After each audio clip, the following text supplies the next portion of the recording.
ونچسٹر mystery house ایک حویلی ہے جو سین ہوسے کیلیفورنیا USA میں واقع ہے۔ یہ کسی زمانے میں ولیم ویلٹ ونچسٹر کی بیوہ سارہ ونچسٹر کی ذاتی رہائش گاہ تھی جو ونچسٹر ریپیٹنگ آرمز کمپنی کی خزانچی تھیں۔ لیجنڈ یہ ہے کہ سارہ ونچسٹر نے ونچسٹر رافلز سے ہلاک ہونے والوں کی روحوں کو مطمئن کرنے کی کوشش میں اپنے گھر کی مسلسل تعمیر اور تزئین و آرائش کی۔ یہ حویلی اپنی غیر معمولی تعمیراتی خصوصیات کے لیے مشہور ہے، بشمول اس گھر ایسی سیڑھیاں ہیں جو کہیں نہیں جاتی ہیں، ایسے دروازے ہیں جو دیواروں میں کھلتے ہیں، اور یہاں کچھ خفیہ راستے بھی ہیں۔ آج ونچسٹر اسرار ہاؤس ایک مقبول جگہ ہے جو سیاحوں کی توجہ کا مرکز ہے اور کہا جاتا ہے کہ یہ آسیب زدہ ہے۔ ونچسٹر اسرار ہاؤس کی ایک آسیب زدہ جگہ کے طور پر شہرت بڑی حد تک اس کی منفرد تاریخ اور صنعتی تعمیر سے ہوتی ہے۔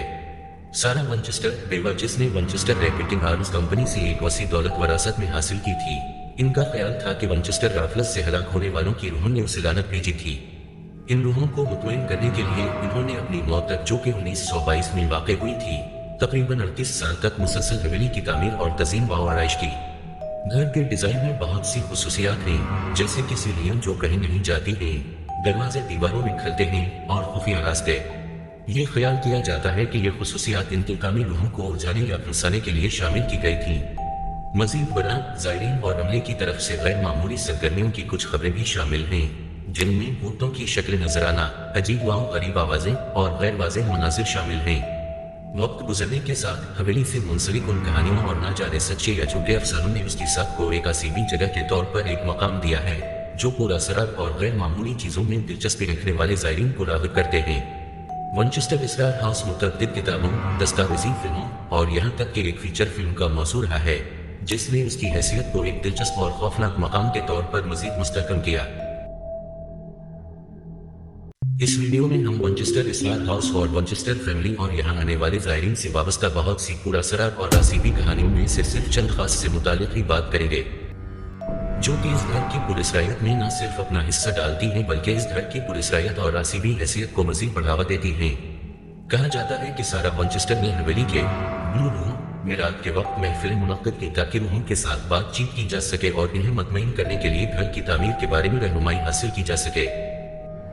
زائرین اور عملہ کی طرف سے جو بھوت دیکھے گئے، ان میں زیادہ تر یہاں کے ملازمین سے ملتے جلتے ہیں۔ کچھ لوگوں کا خیال ہے کہ یہ روحیں حویلی کے سابق ملازمین ہیں جن کے بھوت احاطے کو پریشان کرتے رہتے ہیں۔ ایک کہانی یہ بھی ہے کہ سارہ ونچسٹر نے ایک بار حویلی کی نرسری میں ایک بچے کے رونے کی آواز سنی، حالانکہ ان کی کبھی کوئی اولاد نہیں تھی۔ اس کہانی کو بڑھاوا دیتے ہوئے کچھ زائرین کا دعویٰ ہے کہ انہوں نے بھی اس گھر کی سیر کے دوران اسی رونے کی آواز سنی ہے۔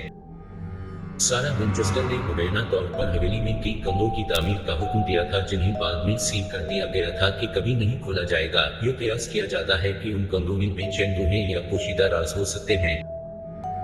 حویلی کی بھولیا والی راہداریوں اور سیڑھیوں میں سیر کے دوران کچھ زائرین کی گمشدہ ہونے کی خبریں ان کہانیوں کا حصہ ہیں۔ کچھ زائرین کا دعویٰ ہے کہ انہیں انجانی قوتوں نے گمراہ کیا ہے یا گھر میں ان کی رہنمائی کرنے والی شخصیات دراصل کوئی بھوت تھے۔